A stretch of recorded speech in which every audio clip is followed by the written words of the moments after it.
Con nosotros para seguir hablando sobre las propuestas que benefician o que afectan a los migrantes dentro de este proceso electoral intermedio allá en los Estados Unidos.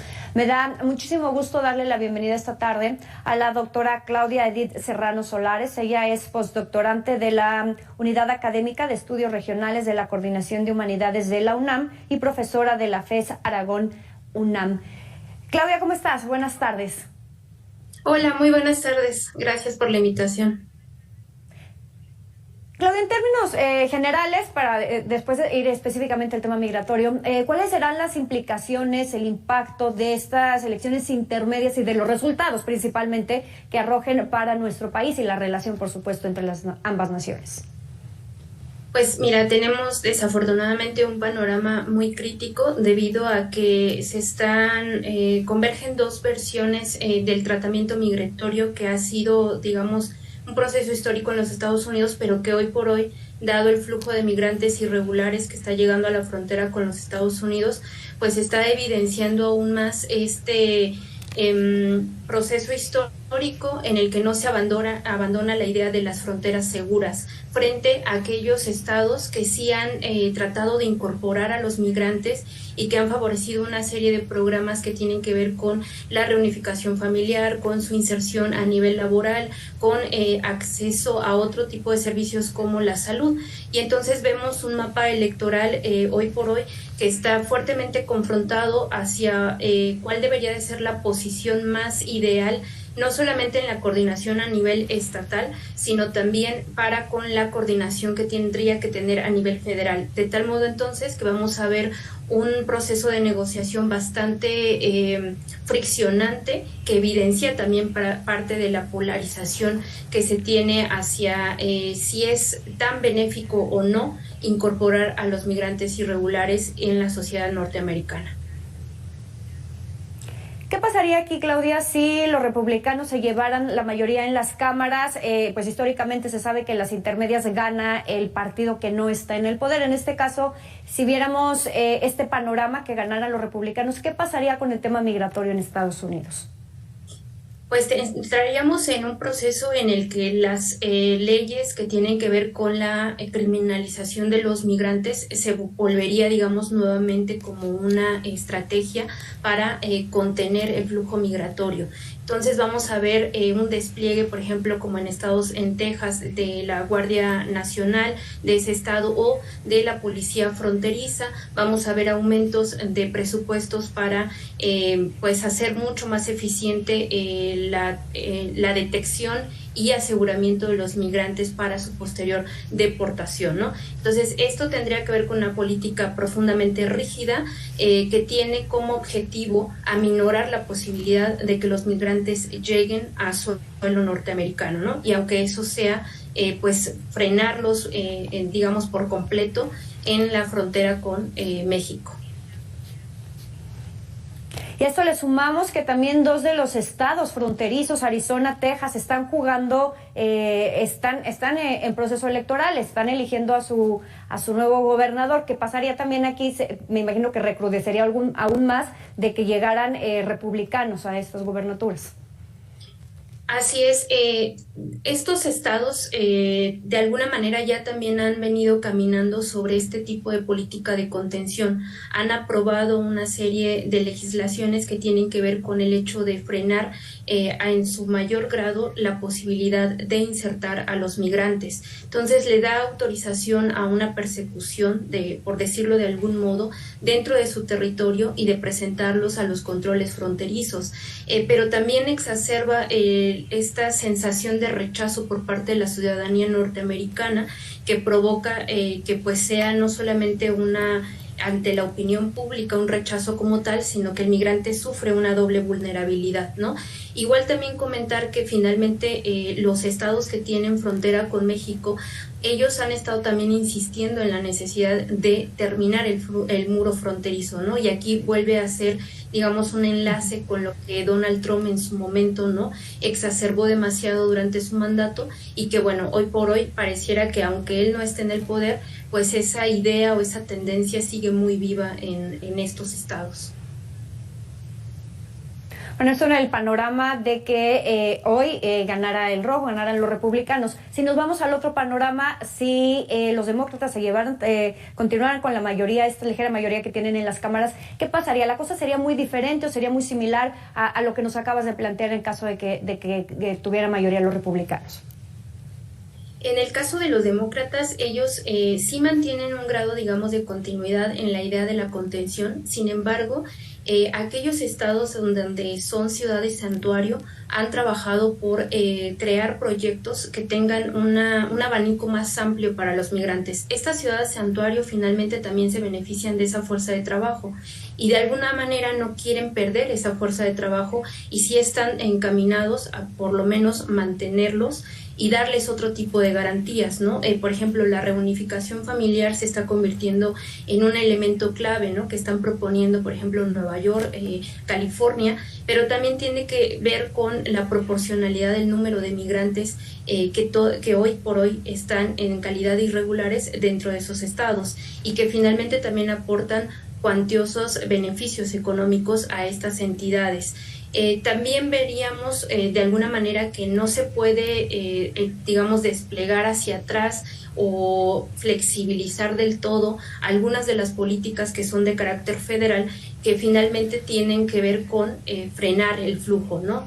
Sin embargo, sí hay una posibilidad de tener un panorama mucho más favorable para los migrantes y de no tanta persecución como en el lado republicano.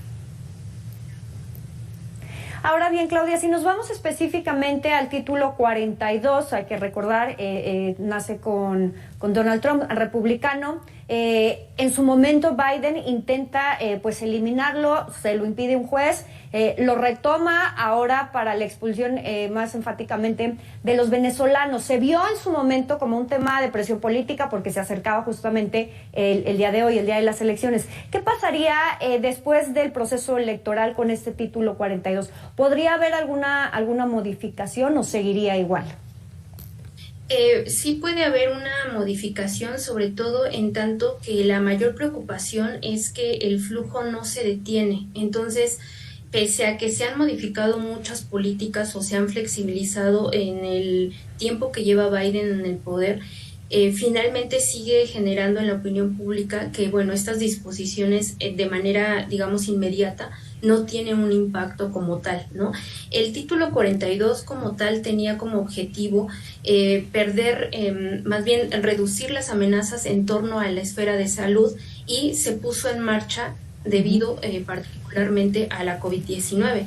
Entonces, ahora tuvo una vinculación directa con debido a las diferencias ideológicas que hay entre Venezuela y los Estados Unidos, ¿no?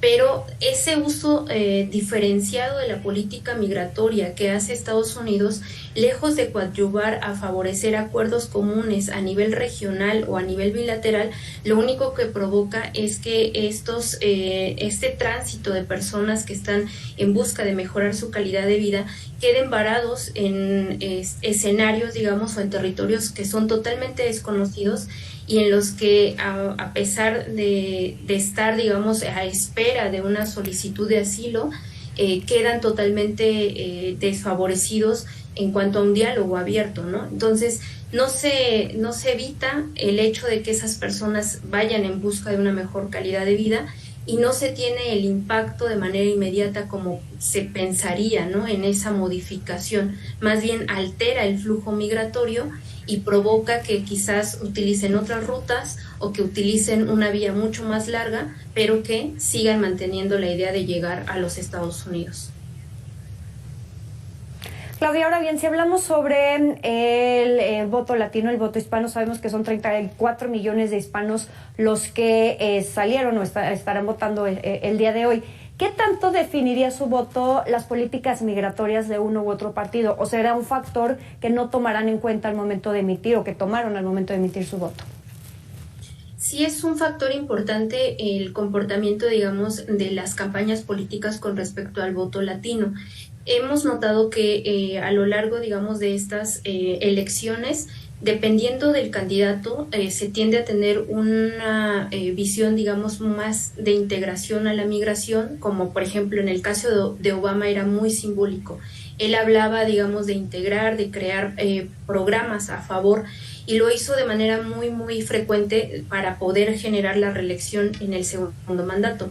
Pero, por ejemplo, en el caso de Donald Trump, ¿no?, un representante republicano, vemos diametralmente opuesto, que era un rechazo, una xenofobia, que quería de alguna manera que ese voto latino no se convirtiera, digamos, en una mayoría relativa frente a los resultados que pudieran existir. Y entonces él, por ejemplo, de alguna manera también incentivó que el flujo migratorio, las caravanas migrantes, entraran en un rol, digamos, mucho más activo, cercano al proceso de reelección.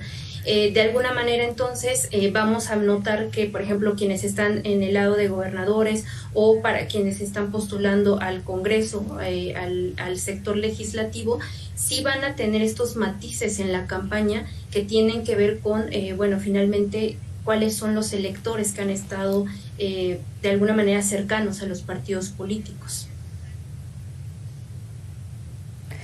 Ahí lo tenemos, estas diferencias justamente en el tema migrante. Y antes de despedirnos, Claudia, sí me gustaría tocar contigo un tema que también resulta importante el día de hoy, el tema de la inflación. ¿Qué tanto está influyendo en la manera en que están votando los estadounidenses? Esta altísima inflación que tienen actualmente. Pues hay digamos, un deterioro importante para los estadounidenses. La pérdida del poder adquisitivo sí se convierte en un elemento crucial para el proceso electoral, ¿no? Entonces ellos hemos visto que el mandato de Biden ha estado de alguna manera en fuerte cuestionamiento por no haber tenido un rol, digamos, mucho más activo quizás en la recuperación económica, en que está un paso atrás en algunas de las coyunturas internacionales como el conflicto entre Rusia y Ucrania, y que finalmente también está teniendo un impacto, ¿no?, en la crisis de los energéticos, sobre todo en el precio. Y en específico el precio de la gasolina en los Estados Unidos ahorita está súper elevadísimo, y eso entonces hace que el electorado se distancie de ese proyecto político y que no lo vea ya tan factible, ¿no?, mantenerlo. Entonces, sin duda, los resultados de esta elección intermedia sí van a dar un panorama de la baja quizás o el deterioro de la popularidad que ha tenido Biden, y digamos quizás hasta lo frágil, ¿no?, que ha estado en materia de política interna. Estamos, por supuesto, pendientes de los resultados de esta jornada electoral allá en los Estados Unidos. Claudia, muchísimas gracias. Doctora Claudia Edith Serrano Solares, postdoctorante de la Unidad Académica de Estudios Regionales de la Coordinación de Humanidades de la UNAM y también profesora de la FES Aragón UNAM. Muchísimas gracias, Claudia. Al contrario, gracias, Jimena. Bonita tarde. Bonita tarde. Vámonos a un corte comercial, es breve y regresamos.